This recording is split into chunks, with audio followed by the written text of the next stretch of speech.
여러분 제가 가끔 이렇게 한 몇 차례 아마 질문을 한 것 같습니다. 질문한 것 같은데 여러분 하나님께서는 이제 우리를 보실 때 우리가 막 열심히 일을 많이 하고 잘하기를 바라실까요? 우리가 또 하나님 안에서 평안하게 안식을 누리고 이렇게 좀 편안하게 지내기를 원하실까요?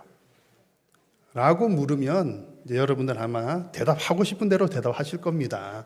그러니까 내가 생각할 때 나는 일하는 게 즐거워 이런 분들은 당연히 하나님은 우리가 열심히 일하는 거 좋아하시죠 이렇게 대답을 하실 거고요. 그냥 그렇게 편안하게 쉬는 게 좋으신 분들은 하나님은 우리에게 안식을 주시는 분이시죠, 그래 그거 원하실 거야 이렇게 대답을 하실 겁니다. 근데 여러분 우리는 대답을 어디서 찾아야 됩니까? 성경에서 이제 말씀에서 찾아야 되는 거예요. 그러면 성경을 보면 하나님은 우리가 열심히 일하는 것을 원하실까요? 편안하게 안식을 누리는 걸 원하실까요? 근데 이제 성경 읽어보면 또 헷갈리는 거예요. 그러니까 이제 앞에서 이제 이렇게 대답하신 분들도 그냥 막 대답하신 건 아닙니다. 성경을 읽다가 보니까 이제 다 이렇게 이제 두 가지 내용이 다 나오거든요. 어떤 경우에는 하나님께서 우리를 향해서 열심히 충성을 다해서 죽도록 열심히 일을 해야 돼, 이렇게 우리를 도전하는 말씀이 있는가 하면, 또 어떤 말씀에서는 너희는 잠잠히 하나님이 하시는 일만 바라보기만 해라, 넌 가만히 있어라, 그리고 너무 애써 하려고 하지 말고 하나님이 주시는 위로와 안식을 누리라, 이런 말씀도 있거든요. 두 가지가 다 나온단 말이죠. 그러니까 이제 거기서 내가 딱 꽂히는 말씀들이 있어가지고 이제 그렇게 생각을 하는 겁니다. 그러면 성경에서 이렇게 두 가지 다 나오는데, 그럼 또 질문해 볼게요. 하나님은 둘 중에 뭘 원하실까요? 정답은 둘 다라는 얘기인 거죠. 둘 다 성경에 나오니까 두 가지 다입니다. 이것은 이제 우리 부모들이 자녀를 대하는 모습을 보면 충분히 이해를 할 수 있습니다. 여러분 이제 자녀들을 향해서 이제 공부한 학생들이 있다고 할 때, 여러분 이제 자녀들 향해서 어떤 부모들 이렇게 해요. 여러분 자녀들이 공부를 잘하기를 바라십니까? 아니면 자녀들이 건강하기만 잘 자라다오 그러십니까, 여러분? 네, 욕심도 많으시죠? 공부 잘하는 아이로 자라기를 바라십니까? 공부 그딴 거 별로 안 중요하니까 건강하게만 자라다오 그러십니까? 보통은 그러시더라고요. 태어날 때는 너 다 필요 없고 건강하게만 자라다오 이렇게 했다가 대학 입학할 때쯤 되면 너 왜 공부 안 해? 막 이렇게 다들 바뀌시는 것 같더라고요. 그래서 어떤 여러분 이제 자녀들을 대할 때도 보면 양쪽 모습이 다 있어요. 만약에 어떤 아이가 있는데 정말 태어났을 때는 건강하게만 자라다오 했다가 너무 얘가 건강한 거예요. 공부는 하나도 안 하고. 그러면 이제 뭐라고 애한테 얘기하겠어요? 제발 좀 공부 좀 해. 이렇게 할 거예요. 제발 좀 공부 좀 해. 근데 어떤 애는 정말 진짜 이제 이렇게 건강하게만 자랐으면 좋겠는데 애가 너무 공부만 하는 거예요. 그러니까 몸이 너무 허약해. 친구들이랑 놀지도 안 해. 그런 애들한테는 뭐라고 얘기하시겠어요? 너 공부 좀 그만 좀 하고 좀 친구들하고 어울리기도 하고 좀 가서 농구도 하고 축구도 하고 좀 그래 건강하게 좀 살아봐. 그럴 거예요.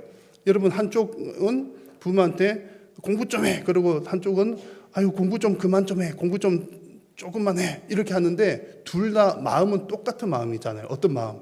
자녀를 사랑하는 마음인 겁니다. 그래서 성경에서도 우리를 향해서 이제 사랑하시는 마음으로 때로는 열심히 해야 돼 말씀도 하시기도 하고, 때로는 안식을 잘 누려, 두 가지 마음이, 하나님의 마음이 다 있는 겁니다.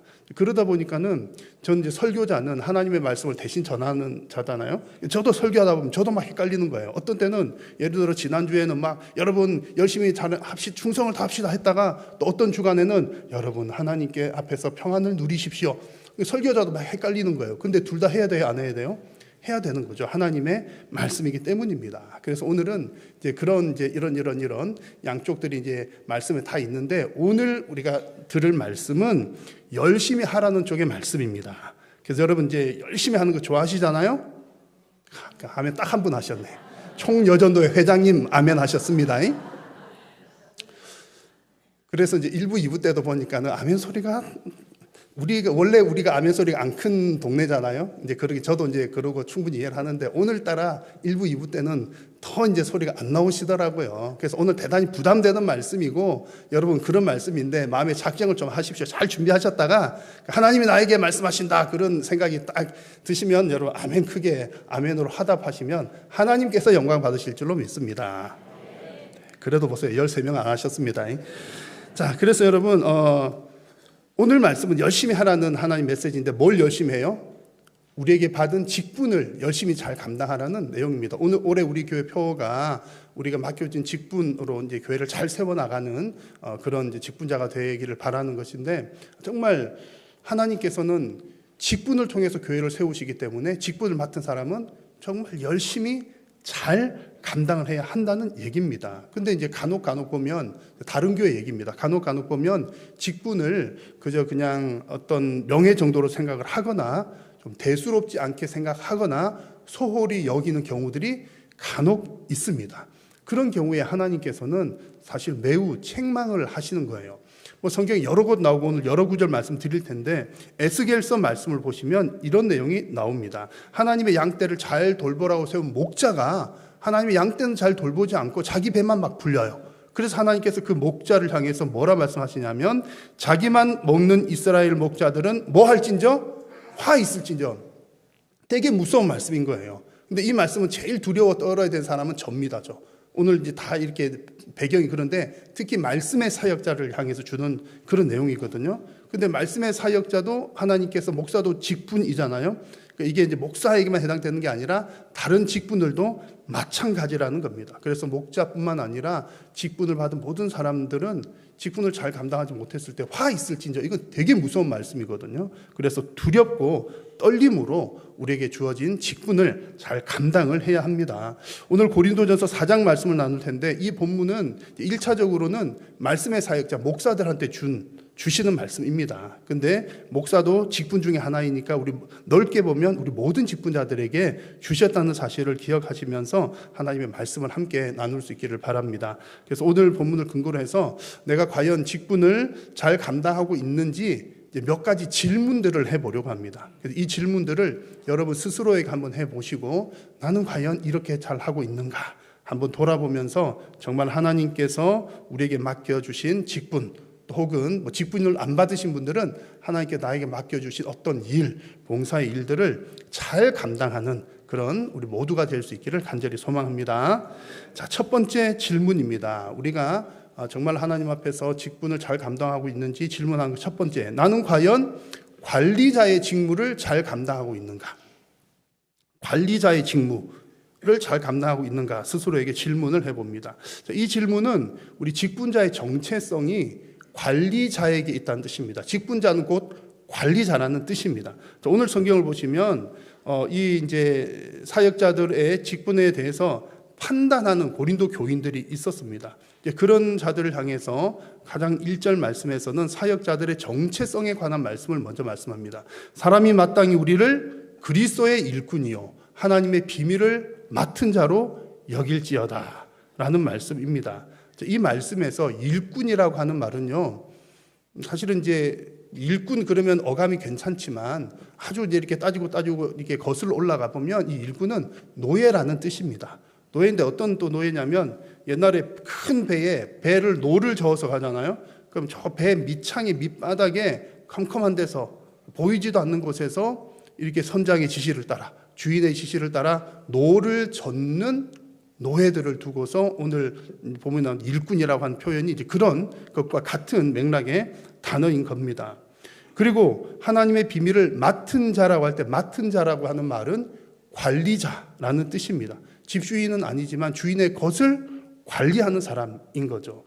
그래서 오늘 이제 사도들, 직분자를 향해서 이 얘기를 하고 있는 겁니다. 우리들은 일꾼이요 관리자이다. 둘 다 동일한 것은 뭡니까? 일꾼이요 이제 맡은 자인데, 둘 다 동일한 것은 결국에는 주인의 것을, 주인의 뜻을 따라 관리하는 사람들이다 라고 하는 뜻입니다. 그래서 이 원리가 우리 모든 직분자들에게도 동일하게 적용이 된다는 겁니다. 여러분, 우리 직분자들은 모두가 다 관리자입니다. 직분을 받았다는 것은 직분이 여러 가지가 있잖아요. 목사, 장로, 집사, 권사, 이렇게 여러 이제 직분이 있는데, 이 각 직분에 따른 각자의 직무를, 하는 역할을, 직무를 주셨다는 뜻입니다. 그래서 이제 각 직분자들은 하나님께서 맡겨주신, 그 주인이신 하나님께서 맡겨주신 직무를 따라 교회의 일들을 관리하면서 교회를 세워나가는 겁니다. 목사에게 주어진 직무는 뭡니까? 목사에게 주어진 가장 대표적인 직무는 말씀을 가르치고 전하는 것입니다. 그러니 목사로서의 직무를 잘하기 위해서는 말씀을 준비하고 연구하고 준비해서 전하는 것, 요거를 잘해야 목사로서의 관리를 잘했다, 이렇게 볼 수가 있는 거죠. 장로의 대표적인 직무는 무엇입니까? 장로의 대표적인 직무는 다스림입니다. 다스린다는 말, 다른 말로 칠이라고 하는데 표현이 조금 이렇게 어색하기는 하지만 이 다스림이라고 하는 것은 하나님께서 목사를 통해서 주신 말씀을 성도님들이 말씀대로 잘 살고 있는지를 방문해서 살펴보고 또 말씀대로 살 수 있도록 돕는 것, 이것이 다스림, 곧 칠이입니다. 그리고 집사와 권사의 대표적인 직무는 구제와 봉사입니다. 구제와 봉사. 장로가 이렇게 두루두루 이렇게 말씀대로 사나 이렇게 돌아보는 중에 이제 봤더니 어떤 사람에게 또 도움이 필요한 거예요. 또 물질적인 도움이 필요한 겁니다. 그럴 때에 집사와 권사가 가서, 집사라 하면 지금으로 말하자면 안수집사죠. 안수집사 권사가 가서 재정으로 그 어려운 사람들을 섬기고 돕는 것. 그게 이제 집사와 권사의 직무인 겁니다. 그래서 결론적으로는 집사 권사의 직무는 재정과 관계된 그런 일이라는 겁니다.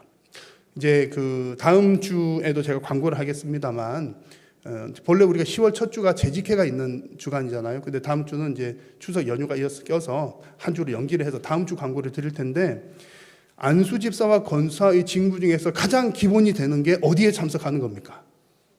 재직회. 안수집사 권사의 가장 중요한 직무는 어디에 참석하는 것이다? 재직회. 장로의 가장 중요한 직무는 어디에 참석하는 것이다? 당회. 우리 교회 장로님들은 당회에 한 분도 결석을 안 하십니다. 우리 교회 이제 안수집사님과 권사님들은 재직회에 한 분도 결석을 안 하시겠죠? 네. 그래서 이제 그 안수집사와 권사가 재직회에 참석해야 되는 중요한 이유는 재정을 맡은 자이기 때문에 그런 거예요. 이제 구제하고 봉사한다는 것은 재정으로 하는 일이잖아요. 그러면 이제 교회 재정이 어떻게 되는지, 어떻게 흘러가는지를 알아야 되는데 그거 의논하는 자리가 재직회인 겁니다. 그래서 안수집사 권사는 꼭 재직회에 참석해야 되는 거예요. 제가 약 한 1년 정도 전부터 이제 이 일을 두고서 좀 이렇게 기도를 하고 있었습니다. 그래서 언젠가는 어느 타이밍인가는 해가지고 이렇게 재직회 할 때에 안수집사 권사님들 출석을 부르리라. 그렇게 이제 출석을 이렇게 쫙 불러가지고 이렇게 참여하시도록 출석해갖고 5개강 불렀는데 이제 대답이 없으면 이제 면담을 들어가고 왜 안 오셨습니까? 이렇게 좀 하고 이렇게 협박도 하고 이렇게 하려고 출석을 부리려라 하면서 한 1년 넘게 제가 고민하면서 기도를 했는데 지난달 당회인가 그 지난달인가 이제 우리 이제 또 이렇게 당회에서 의논을 하다가 이제 결론적으로는 이제 부르지는 않기로 하고 이렇게 할 때 광고를 잘해서 잘 참석하도록 이렇게 이제 그냥 설명 이렇게 하기로 했습니다. 그 집사님들 권사님들 마음이 좀 놓이시죠? 그래도 오늘 말씀을 잘 들으면 놓이지는 않으실 겁니다. 여러분, 여튼 이제 이렇게 이제 재직회 얘기를 드리고 또 직분에 관한 얘기를 드리는 것은 어쨌든 우리들이 맡겨준 이 일들을 잘 감당하는 것, 그 직무를 잘 감당하는 것이 직분을 주신 이유이고 이게 하나님의 것을 잘 관리하는 일이라는 겁니다.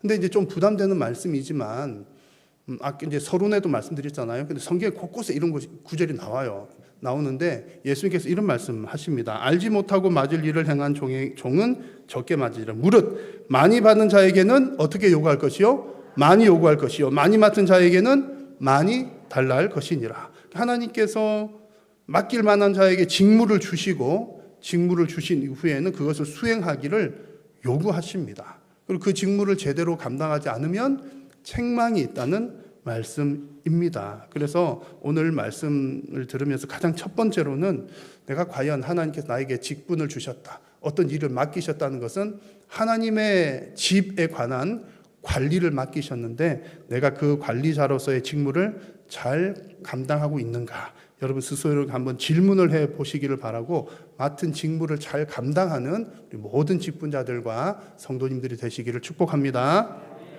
자, 두 번째로 여러분, 나는 과연 직분을 잘 감당하고 있나 질문할 때 우리에게 해보는 질문입니다. 나는 직분을 충성스럽게 감당하고 있는가입니다. 충성스럽게. 오늘 성경에 보시면 이제 두 번째 구절에서 우리 잘 아는 말씀이죠. 같이 한번 읽어볼까요? 시작. 그리고 맡은 자들에게 구할 것은 충성이니라. 아멘. 너무 유명해서 모르시는 분들 한 분도 안 계실 겁니다. 근데 이 부분에서 핵심은 핵심은 우리 당연히 충성해야지 그러면 다 아멘 하시거든요. 근데 헷갈리기 쉬운 핵심적인 내용이 있습니다. 그것은 충성스럽다는 말과 열심히 한다는 말을 구분 짓는 겁니다. 왜냐하면 우리는 흔히 열심히 하면 충성스럽다라고 생각하기 때문입니다. 열심히 하면 잘한다라고 생각하기 때문입니다. 물론 여러분, 열심히 하는 것은 대단히 훌륭한 일이고 그게 충성스러울 수도 있고 잘한 일일 수도 있지만 아닐 수도 있다라는 얘기입니다. 이게 중요합니다. 그래서 항상 열심히 하는 것과 충성이 항상 같은 방향은 아니다. 이게 대단히 중요합니다. 그 대표적인 이야기를 사울왕 이야기에서 찾아볼 수 있습니다. 어느 날 이제 사울이 이제 왕으로 이렇게 있을 때 이제 전쟁을 나갑니다. 전쟁에 나갈 때 하나님께서 이번 전쟁에서는 가가지고 내가 너를 이기게 할 텐데 이 전쟁에서는 전리품을 하나도 취하지 마라. 모든 것을 다 진멸해야 된다. 이렇게 말씀을 하셨어요. 그래가지고 사울이 나갔어요. 쨍쨍쨍 전쟁을 했는데 이겼습니다. 이겨가지고 다 이렇게 다 없애려고 하다 보니까 엄청 튼실한 양이 보이는 거예요. 엄청 괜찮은 소가 보이는 거예요. 양이나 소나 그때는 그때 뭐 할 때 사용하죠? 하나님께 제사할 때 쓰는 거잖아요. 너무 좋은 양, 너무 좋은 소가 있어가지고 이야 저거 그냥 죽이기 아까운데 하나님께 이렇게 제사할 때 쓰면 딱이겠는데 그래가지고 이제 하나님을 사랑하는 마음으로 물론 이제 다른 마음이 있었을 수도 있지만 여튼 이제 저거 하나님께 드리면 참 좋겠다 그런 마음을 가지고 좋은 양과 소를 남겨서 가지고 왔습니다. 하나님께 딱 제사를 하려고 하는 거예요. 여러분 사울 왕이 잘했습니까? 못했습니까? 못했다는 얘기인 거예요. 하나님께 예배해야지. 제일 좋은 거 하나님께 드려야지. 이것만 딱 떼어놓고 보면 잘한 것 같아요. 그 마음은 하나님께 잘하려고 했고 하나님께 드리려고 했는데 잘한 것 같은데 어디에 뭐가 문제가 있습니까? 하나님의 명령을 따른 게 아니었다는 게 문제가 있는 겁니다. 하나님은 전리품 하나도 취하지 마라 말씀하셨는데 이거 내가 좀 잘해봐야지. 하나님께 잘 보여야지. 하나님 좋아하실 거야. 혼자 그렇게 생각하다가 이게 하나님께 혼나는 겁니다. 그래서 그 다음 나온 구절을 보면 무서운 얘기가 나오는 거예요. 이는 거역하는 것은 무슨 죄와 같고 점치는 죄와 같고 완고한 것은 사신 우상에게 절하는 죄와 같음이라. 여러분 이제 지금도 마찬가지지만 제일 큰 죄가 무슨 죄입니까? 우상 숭배하는 거. 점치는 거, 우상 숭배하는 거 같은 맥락이거든요. 우상 숭배하는 죄가 제일 큰데 지금 하나님께서는 사울 왕이 전쟁에서 너 다 아무것도 전리품 가져오지 마 라고 했는데 양 몇 마리, 소 몇 마리 가져와갖고 그것도 제사하려고 좋은 마음으로 가져온 건데 그것을 우상 숭배하는 것과 똑같은 죄로 여기신다는 겁니다. 어마어마한 말씀입니다. 그래 결국 사울 왕이 어떻게 됩니까? 왕에서 잘리잖아요. 하나님께서 여호와께서도 왕을 버려 왕이 되지 못하게 하셨나이다. 이제 사울이 이제 왕직까지도 다 내려놓게 되는 겁니다. 이 상황에서 나온 유명한 구절 잘 아시는 말씀 있잖아요.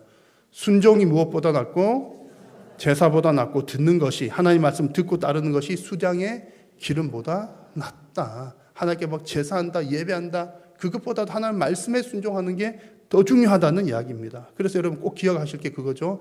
충성과 열심히 하는 것은 방향이 같을 수도 있지만 다를 수도 있다는 겁니다. 충성스럽다는 말은 다른 말로 하면 믿음직스럽다는 뜻인데 여러분 어떤 사람을 보고 믿음직스럽다 합니까? 내가 이렇게 명령한 그대로 그것을 잘 수행하는 사람, 명령한 대로 따르는 사람이 믿음직스러운 겁니다. 주인의 뜻대로 하는 사람이 믿음직스러운 사람이요 충성스러운 사람입니다. 근데 우리의 인생도 돌아보면 이런 엇박자가 나는 경우들이 종종 있습니다. 열심히 하긴 하지만 나중에 알고 봤더니 하나님의 뜻과는 좀 다른 거예요. 하나님의 뜻이 아니라 내 열심으로 내 뜻대로 열심히 한 경우들이 종종 있습니다. 특히 이것은 우리의 직분을 감당할 때 더 중요하고 더 조심스럽게 해야 되는 겁니다. 직분은 하나님께서 우리 주님의 몸된 교회를 건강하게 세우고 관리하기 위해서 맡기신 거거든요. 그래서 하나님의 뜻대로 세우는 겁니다. 교회는 우리의 뜻대로 내 뜻대로 이런 교회가 좋아 우리가 상상해가지고 내가 이렇게 보니까 이런 게 필요해 내 계획을 따라 세우는 것이 아니라 하나님의 뜻대로 세우는 것이 교회입니다. 그러므로 직분을 받은 사람은 교회를 세우는 직분자는 내가 지금 열심히 잘하고 있나 이거 질문하기 이전에 내가 지금 과연 하나님의 뜻대로 잘하고 있나 하나님의 뜻에 맞게 충성하고 있는가라는 질문을 먼저 해보아야 합니다. 여러분의 인생이 진실로 하나님의 뜻대로 살고 섬기는 충성스러운 그런 인생이 되시기를 우리 주님의 이름으로 축복합니다. 그리고 이제 세 번째는요, 우리가 이제 정말 자주 느끼는 부분입니다. 우리의 직분을 잘 감당하기 위해서 스스로에게 해보아야 될 질문은, 나는 과연 사람보다 하나님을 더 의식하고 있는가? 내가 사람 때문에 사람한테 휘둘리지 않는가? 이런 질문을 스스로 해보아야 합니다. 여러분, 우리가 많이 느끼잖아요. 직분을 감당할 때, 교회 일을 할 때 사람들에 의해서 휘둘리는 경우들이 많이 있습니다. 고린도 교회도 좀 그런 교회였어요. 고린도 교회는 대단한 교회였습니다. 은사도 많고, 또 은사도 많다는 말은 영적으로 똑똑하고 잘났고 또 은사도 많은 그런 교회였습니다. 그러다 보니까는 판단을 잘하는 거예요. 그리고 뭐 이렇게 구분을 잘 짓는 겁니다. 그리고 자기 주관이 강한 겁니다. 그러다 보니까는 이런 사람 저런 사람을 따라다니는 파당이 생기기도 하는 겁니다. 그리고 사역자들을 판단하고 이 사람이 사도가 맞나 안 맞나 이렇게 따지기도 하고 했던 교회가 고린도 교회입니다. 그래서 지금 이제 사도 바울이 이제 고린도 교회로부터 그런 이런저런 판단을 들을 때 이런 반응을 보입니다. 3절 말씀을 보니까 너희에게나 다른 사람에게나 판단받는 것이 내게는 매우 어떤 일이라? 작은 일이라, 이런 얘기예요. 누가 막 판단하고 뭐하고 사도 당신이 사도 맞소? 이렇게 물어보거나 아니 그건 잘못된 것 아니요? 어쨌거나 하더라도 막 온갖 얘기를 들어도 그게 나에게는 작은 일이다, 이렇게 말을 할 수 있는 이유가 뭡니까? 누구의 말을 더 크게 들었기 때문이죠? 하나님 말씀을 크게 들었기 때문입니다. 그 다음 구절을 보니까 다만 나를 심판하실 이는 주시니라. 나를 판단하시고 나를 심판하실 분은 하나님이신 것을 알고 믿고 있었기 때문에 사람들이 말하는 것에 휘둘리지 않고 오직 하나님 앞에 설 수 있었다는 얘기입니다. 여러분, 직분자에게 있어서 이런 고백이 너무나 중요합니다. 직분자는 반드시 사람의 판단보다 하나님의 판단을 더 의식해야 합니다. 물론 이 얘기가 직분자가 되더니 목사가 되더니 장로가 되더니 집사가 되더니 권사가 되더니 우리 말 듣지도 않아, 이렇게 사람들로부터 귀를 닫고 살아라는 뜻은 여러분 결코 아닙니다. 그런 것이 아니라 하나님의 판단보다, 사람들의 얘기 잘 들어야죠. 이렇게 직분을 맡을수록 어떤 일을 앞장서서 할수록 많은 사람들의 이야기를 들어야 합니다. 듣기는 하되 그것이 하나님의 판단보다 앞서지 않도록 조심해야 된다는 얘기입니다. 그렇게 해야 되는 이유는 여러분, 사람의 판단이 정확합니까? 하나님의 판단이 정확합니까? 하나님의 판단이 정확하기 때문입니다. 사람들의 판단도 다 틀렸다는 얘기는 아니에요. 맞을 수도 있지만 틀릴 수도 있거든요. 그러나 하나님의 판단은 항상 옳습니다. 그래서 이제 다윗 얘기를 생각을 해보면 알 수 있어요. 여러분, 앞에서 사울왕 얘기 잠깐 했잖아요. 그 사울왕이 하나님께 이제 제대로 순종 안 해갖고 이제 왕에서 잘렸습니다. 잘려가지고 이제 하나님이 이제 새로운 왕을 세우시려고 하는 거예요. 그래가지고 이제 사무엘에게 내가 이제 사울을 내리고 새로운 왕을 뽑아야 되겠다. 내가 이제 이새의 아들 중에서 한 명을 왕으로 세우려고 하니까 너가 가가지고 한번 살펴보고 오너라. 그래가지고 사무엘이 이새 집을 찾아갔어요. 찾아갔더니 아니나 다를까 딱 봐도 왕감인 아들이 있는 거예요. 여러분, 첫째, 셋째, 몇째 쭉 이 아들 중에서 몇째 아들이 최고입니까? 다 똑같은 그거지만 여러분, 우리 이제 한국 정세도 그게 있잖아요. 첫째가 약간 있잖아요. 제가 이게 자랑은 아닙니다만 제가 3대째 첫째거든요. 그리고 할머니께서 저만 예뻐하셨어요. 이제 그런 첫째 하면 그 주어지는 그게 있잖아요. 근데 이제 딱 사무엘이 가가지고 이새 집에 딱 가봤더니 엘리압이라고 하는 아들이 있는데 얘 첫째인 거예요. 근데 그 첫째만 첫째인 거 아니라 이거 첫째인 거 알기 전에 딱 들어가서 봤더니 키도 큼지막하고 생기기도 잘 생겼고 딱 봐도 장군감이고 막 그런 데다가 첫째이기까지 하네. 그러게 딱이로구나. 하나님이 이 엘리압을 나한테 보여주시려고 이렇게 보내셨나 보다. 이렇게 생각하고 있는 찰나 하나님께서 이렇게 말씀을 해주시는 거예요. 내가 보는 것은 사람과 같이 아니하니 사람은 외모를 보거니와 나 여호와는 어디를 보십니까? 중심을 보느니라고 하나님께서 말씀을 하십니다. 엘리압 그 사람은 아니다. 그러면서 결국 하나님께서 다윗을 세우시는 겁니다. 여러분, 직분자들은 이 말씀을 마음에 새기고 또 새겨야 됩니다. 사람의 판단보다 하나님의 판단이 정확합니다. 사람은 겉모습밖에 볼 수 없지만 하나님은 중심을 보시기 때문입니다. 그래서 우리는 늘 하나님의 판단이 어떤가에 대해서 귀를 잘 기울여야 한다는 거죠. 근데 교회 일을 하다 보면 여러분 솔직하게 사람의 얘기를 더 많이 듣는 편입니까? 하나님 말씀을 더 많이 듣는 편이십니까? 어디에 더 많이 휘둘리십니까? 사람들한테 휘둘리시잖아요, 솔직하게. 근데 이제 곰곰이 생각해 보니까 이유가 있는 거예요. 아주 중요한 이유가 있더라고요. 거의 이거는 성경에 실어도 될 만한 진리에 가까운 얘기인데, 사람들이 이제 이렇게 교회를 하다 보면 사람들에게 휘둘리는 이유는 사람들은 잔소리가 많아요. 근데 하나님은 잔소리가 없으셔요. 하나님은 자, 이것이 진리다. 한 말씀 짠 해주시면 그냥 끝인데 사람들은 했던 얘기하고 또 하고 또 하고 계속 잔소리를 해요. 근데 한 사람만 하는 게 아니라 이쪽에서 막 해가지고 아이고 듣기 싫어 돌렸더니 여기서도 막 하는 거예요. 뒤로 돌아왔더니 여기서도 막 해요. 여기저기서 막 특히 이제 일할 때 그죠? 교회 뭐 하다 보면은 막 그런 겁니다. 근데 이제 이런저런 얘기를 많이 들어가지고 그 얘기가 하나님의 뜻과 합하면 최고 좋죠. 그렇게 해가지고 하나님 방향대로 잘 가면 되는데 가끔은 하나님은 이쪽 길이다 말씀하시는데 막 사람들이 하는 얘기는 이쪽 길이다 막 그러는 거예요. 이 방향이 달라가지고 막 이쪽 얘기만 듣고 그래 사람들이 막 이렇게 얘기하니까 이렇게 해보자. 이 방향이 다르면 나중에 엉뚱한 곳으로 가는 거죠. 근데 교회 공동체가 그런 경우들이 꽤 많이 있습니다. 그러므로 직분자는 반드시 사람의 판단보다 하나님의 판단을 먼저 생각해야 합니다. 사람들의 이야기를 잘 들어야 하지만 그것을 그냥 그대로 받는 것이 아니라 이 이야기가 심지어 어떤 비판하는 얘기를 할지라도요, 내 생각과 다른 얘기도 잘 들어야 합니다. 잘 듣는데 이 이야기가 하나님의 말씀에 부합하는지 아닌지를 잘 따져보고 받아야 한다는 이야기입니다. 여러분, 이것을 잘 하지 않으면 직분을 주신 분은 하나님이신데 우리는 하나님의 일꾼이요 하나님의 종인데 자칫 잘못하면 사람의 종이 되기 쉽기 때문입니다. 그러므로 여러분, 사람의 시선보다는 하나님의 말씀에 더 합당한 직분자들 또 모든 성도님들이 되시기를 간절히 소망합니다. 이렇게 해서 이제 세 가지 질문을 해 보았는데요. 이제 마지막 질문입니다.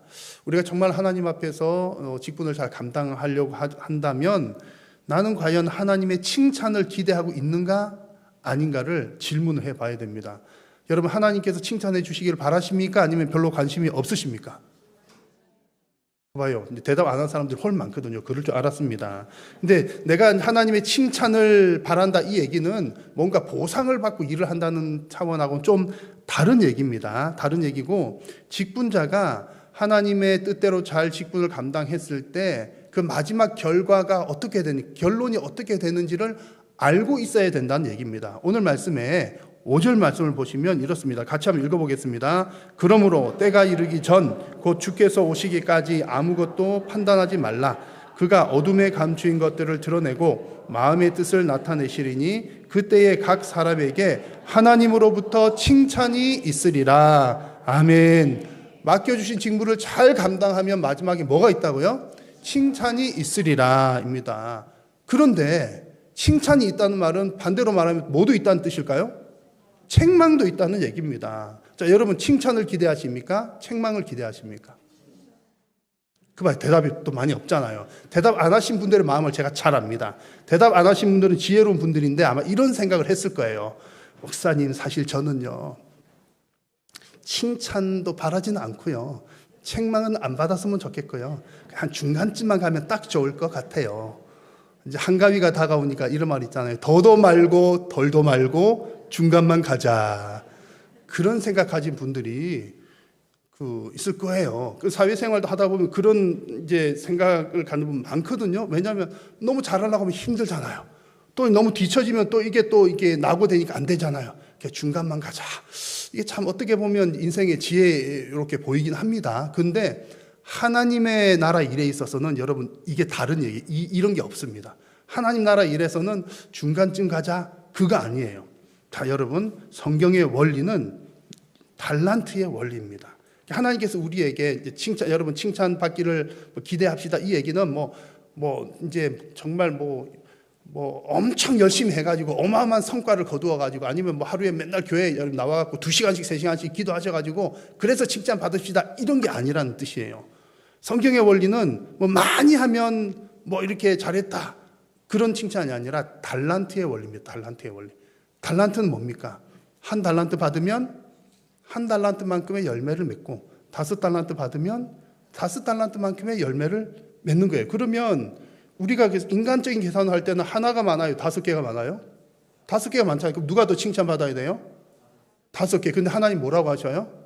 똑같이 칭찬하셔요. 예수님 하신 말씀, 그 주인이 이르되 잘하였도다 착하고 충성된 종아. 적은 일이라도 그것에 충성한 사람은, 받은 달란트만큼 한 사람에게는 하나님께서 잘하였다 착하고 충성된 종아라고 칭찬하시는 겁니다. 여러분, 이게 얼마나 우리에게 위로가 되고 은혜가 되는 말씀인지 모릅니다. 여러분 1등 많이 해보셨죠? 여러분도 1등 많이 해보셨을 것 같은데 저는 1등을 거의 못 해봤거든요. 잘해야 2등 3등 막 그랬어요. 그러면 여러분, 이 세상에는 1등이 몇 명이죠? 한 명이잖아요. 그러면 평생 가봐야 1등 했다고 이렇게 칭찬받을 만한 일이 뭐 몇 번이나 되겠습니까? 참 없어요. 그런데 하나님 나라는 어때요? 우리 모두가 다 1등이 될 수 있는 겁니다. 하나님 나라 원리는 뭐 잘했다, 제일 빨리 왔다, 그렇다고 1등이 아니라 받은 달란트만큼 충성스럽게 하나님의 뜻대로 감당한 모든 사람에게 너는 1등이다, 잘했다, 착하고 충성된 종아라고 하시는 것이 하나님 나라의 원리입니다. 그러니까 우리는 하나님 믿는 사람들은요, 적당히 중간쯤만 가지 뭐, 이거 없다는 얘기예요. 다 칭찬을 받으셔야 한다는 얘기입니다. 칭찬 못 받으면 어떻게 돼요? 책망받기 때문에. 그래서 이제 이렇게 달란트를 묻어두고 그 남기지 않은 종에 대해서 이렇게 말씀하시잖아요. 악하고 게으른 종아라고 책망을 하십니다. 그래서 이런 책망을 받지 않으려면 칭찬받기를 기대해야 한다는 얘기입니다. 자, 여러분들은 지금 받은 달란트를 잘 활용하고 계십니까? 여러분들은 지금 받은 직분을 잘 감당하고 계십니까? 여러분, 이 질문을, 오늘 주신 말씀을 마음에 잘 새기시면서 이 질문을 계속해서 생각해 보시고, 우리가 정말 하나님의 뜻을 따라 하나님의 종으로서 또 하나님의 뜻대로 하나님의 것들을 잘 관리해서 마지막 날에 하나님 앞에 서는 그 날에 우리 모두가 다 정말 잘했다 칭찬받는 모든 직분자들, 또 우리 모든 성도님들이 되시기를 주님의 이름으로 축복합니다.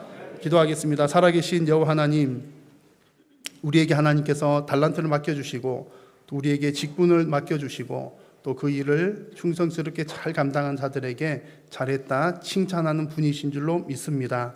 사랑하는 모든 성도님들이 우리에게 맡겨준 그 모든 것들을 정말 충성스럽게 잘 감당하여서 책망받지 아니하고 잘했다 칭찬받는 모든 성도님들 되게 하여 주옵소서. 예수님의 이름으로 기도드립니다.